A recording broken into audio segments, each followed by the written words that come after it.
Hi, in this video I'm going to show you how you can remove the grinder from the inside of your Siemens EQ300 coffee machine. Might be useful if you have a problem with the grinding, and if you're sure that it's a fault on the actual grinder, you can buy a spares one from somewhere like eBay, and it's actually quite easy to fit. You will need some basic tools, so we're going to need a T10, so that's a Torx 10 screwdriver bit. If you're wondering what Torx is, it is shaped like this, but it doesn't have to have the hole in the middle, so it's not a security bit, but it's like the star shaped one here. And you're going to need some kind of pry tool, so I have a metal one here. You could even use something like a butter knife, and also I've got some tweezers as well, because it's just useful to have things like this. So first things first, we have to make sure that we are unplugged from the mains, because we don't want to get electrocuted, so make sure it's fully unplugged. We're going to take out the water container because we don't want to spill that, and also we're going to take out the drip tray as well. So open up the door and take out the drip tray. I'm also going to take this out as well to give myself some more room, so lift it up here and simply pull that out like so. Now we've got to undo some screws. Now the only awkward bit about this really is taking the top off, and there doesn't seem to be a nice way to do it. It feels like you're going to break it, and you probably will break a couple of clips, but hopefully you're only going to be doing this job the once. So with our Torx 10 bit, we're going to undo the screw here, here, and here. They're all the same size, and you'll go in anti-clockwise, counterclockwise. And we've got 2 screws around the back to undo. So you can keep those 3 screws in one location because they're the same as each other. These 2 screws are different. They're shorter and they're black. So we can keep those in a separate location. Now, to remove the side panel, we need to just push it towards the back a little bit and then tilt it towards you and lift it up from the bottom. So it clips in at the bottom, and then you lift it up like that. And we have one more screw located just here. It's a Torx 10 again. So you can keep all the screws in a separate location so you don't mix any of them up. And we're going to remove this lid here as well. We need to take out this top little bit here. So it won't just lift straight out. You have to push it so that this bit is as far to here as possible. So you need to turn this counterclockwise, and then you're going to lift it straight out like so. Now there is one more screw to undo just here. That's the same as the 2 that you've undone to take off the side panel here. So that's all the screws undone. Now, if you're worried about damaging this, you can slide this down, you can take this out here, and you can take a picture of where the ribbon cable goes, undo the ribbon cable, feed it through, and then you're not going to damage it. If you're careful, you can actually leave this in situ while getting the grinder out. So for the purpose of this video, let's leave it in situ here. Now, this part here needs to lift up. You will have access to the 2 clips here and a clip here, but you're not going to have access to the ones here. But normally when you undo them, these will lift up. But you will find that some of them may break, but it will still fit again afterwards, but you wouldn't want to be doing this job too many times. So let me just give you an idea of where some of the clips are. Hopefully you can just see that we have a clip here and also a clip behind it.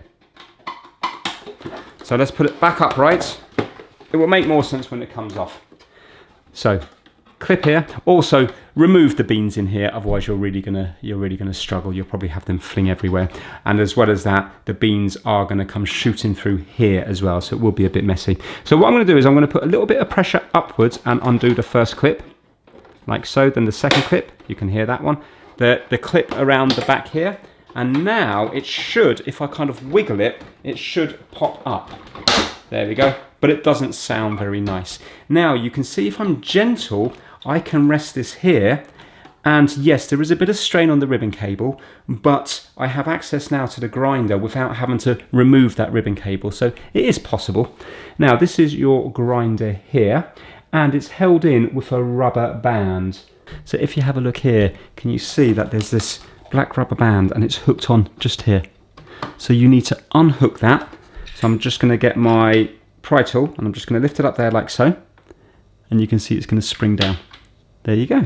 And now it just also unhooks from the bit at the side here. I'll show you that when I put it back on. So that's now off.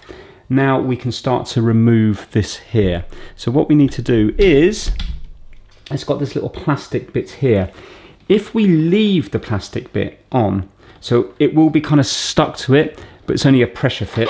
If you leave the plastic bit on there, it will allow you to just start to loosen it ever so slightly from here, and it will just give you a little bit more room. Can you see there? So that's free from there, and it will come straight out. The other way of doing it is, you can push back on here a little bit and you can bring it out from this way. And then you can see the whole thing can come out there like so. Now rest it there because you've still got cables attached at the bottom here. So it's this one here. So if we were to loosen this by lifting up here and down here, it's gonna bring this out just a little bit. You haven't got much room because of all the cables.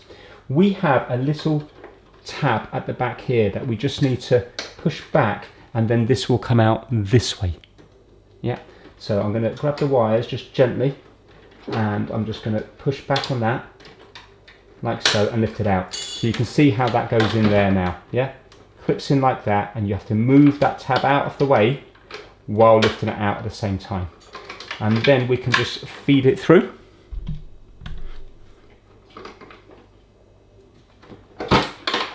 Like so, and that is your grinder out. So now, once you have your replacement grinder, I'm going to be putting the same one back in, but once you've got your replacement one, you're going to be putting it back in. When you get your replacement one, make sure that you make a note of where the mark is. You can see there's a little red mark here.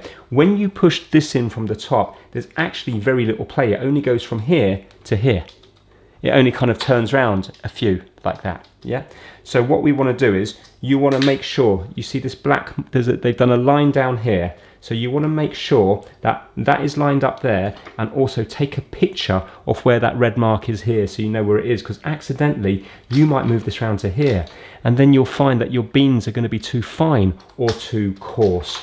So hopefully you will have marks on it like this one, and you can line them up before you put them back in. So now to put it back in, I think it's easier if you take this off. So that just comes off here like so. You can see how it goes in. It only goes nicely that way. If you try putting it in upside down or this way, it's not gonna be right. You want to have it so the beans can drop out of the bottom, and this follows the curvature of that. So that is the way we're going to be pushing it in. And this is going to go into here first of all. I'm just going to drop the red and white wire down into this area. I'm going to collect that in a minute. And I'm going to put this into that bit first. So I'm going to wiggle it around there. So it's in now. And I'm just going to lift the back of this machine out a little bit to drop that in there. And look, it drops into place. You can see now that that's where it wants to live. Now we have to get the rubber bands back on. So the rubber band is going to go around the hook here. And there's one just here as well. But I'm going to struggle to show you that on camera. So if you look at it there, that's it there. The rubber band's going to be going underneath that bit. So we're going to put the rubber band on that bit to begin with first, and then bring it up to the top. This is a little bit fiddly, but we can align it afterwards. So I'm just going to hook it round that bottom one, like so. You can see now it's on there. And I'm going to use this here to wrap it around this top bit here.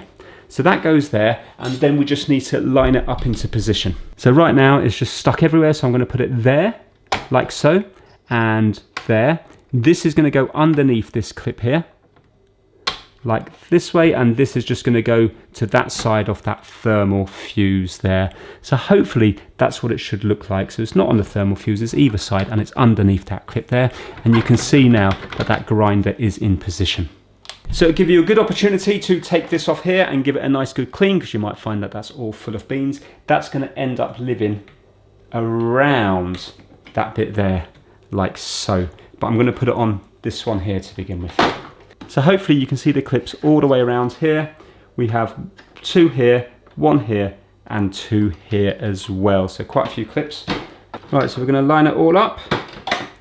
I want the rubber to sit nicely on that. Sometimes if you give it a bit of a spin, it will find its home. And we need to push down. It should clip into place. There we go. There, there. So that's there. That's still on there. We didn't have to mess with that. So that is all good. Now, when it comes to this here, we need to line it up. We have a little kind of key. So we have a little bit shaped here and here. In fact, it won't go in any other way. You have to put the key at the top here. So this bit here is going on here, and it should just line up nicely. Double check as well that your black line is still nice here, and this should clip down. There we go. And if you have a look now, when we turn it, you can see the amount it moves here.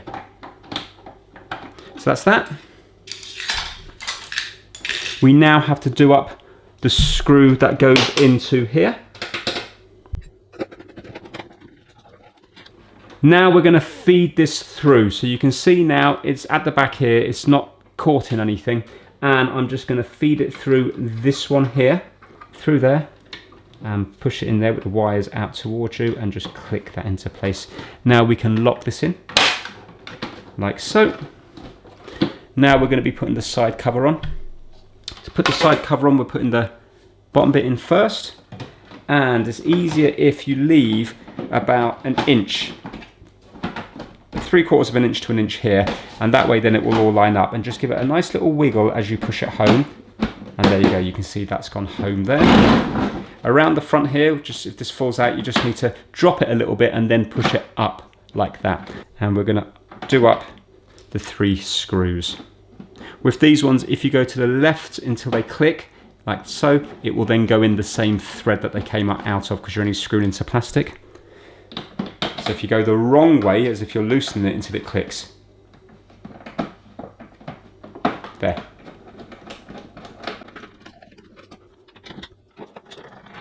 Drop that screw there, and these 2 here. Now you can put this in, so you just need to lift up this bit here, click that in, get your drip tray back in, put that back on, and your water tray as well. So hopefully now that is it. Your machine will be working again. Remember though, you will have had to prove the fault onto the grinder. It could be a problem with the circuit board not sending the voltage to the grinder, but if you're sure your grinder's at fault, hopefully now you can see it's not that big a deal to replace it. If this video has helped you out, give it a thumbs up. Thanks for watching.